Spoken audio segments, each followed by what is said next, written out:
Merrick Garland has endured much criticism from anxious Democrats who wonder why it is taking so long for the perpetrators who orchestrated the January 6th insurrection to be brought to justice. And of course, this is not just about the thugs and idiots that actually stormed and desecrated the Capitol building, but more importantly, those individuals who were involved in the promotion and planning of the event, chief among which wouldn't necessarily be the idiot who used to be president, and speaking of endurance, whom we were forced to endure for years of daily torture as we witnessed never-ending mendacity, incompetence, and literally mind-numbing stupidity. But not satisfied with 4 years of that action, he then proceeded to treat us to an attempted coup as he sought to overturn an election on account of major fraud that was only ever real in his own head, and which of course he could never produce tangible evidence for. Now, if you hear what Garland is saying, the actions we have taken thus far will not be our last. The Justice Department remains committed to holding all January 6 perpetrators at any level accountable under law, whether they were present that day or were otherwise criminally responsible for the assault on our democracy.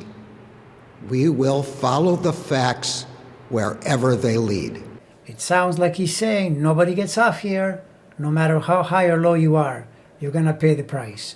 I do encourage you to listen to this whole speech. It's a little long, but it's very informative in regard to how he's addressing the January 6th insurrection. And I will add that my feeling is he is counting on the January 6th committee to send him criminal referrals, and that's when he will prosecute, based on the evidence they provide.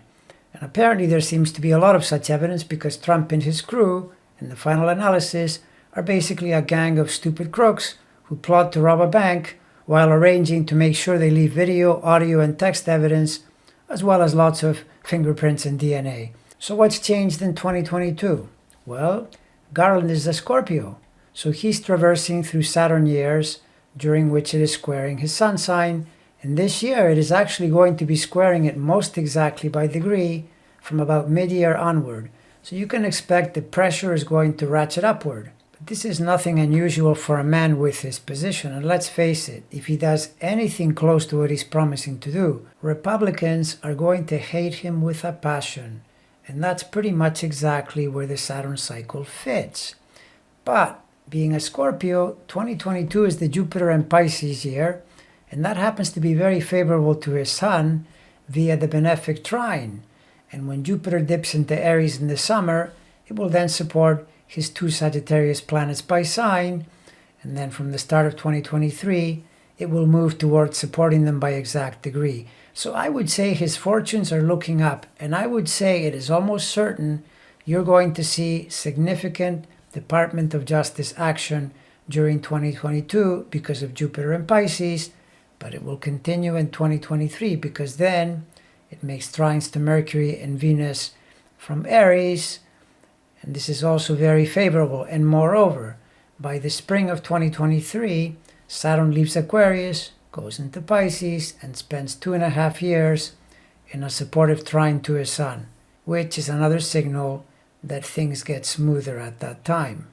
I'll end by saying that those who think this guy is soft may want to think again, because the odds of a man with natal Pluto Sun square being soft are pretty low, and in fact, this is the kind of square that would incline him to chase after fascists and mango Mussolini authoritarians. And I'm sure you know who I'm talking about when I say that.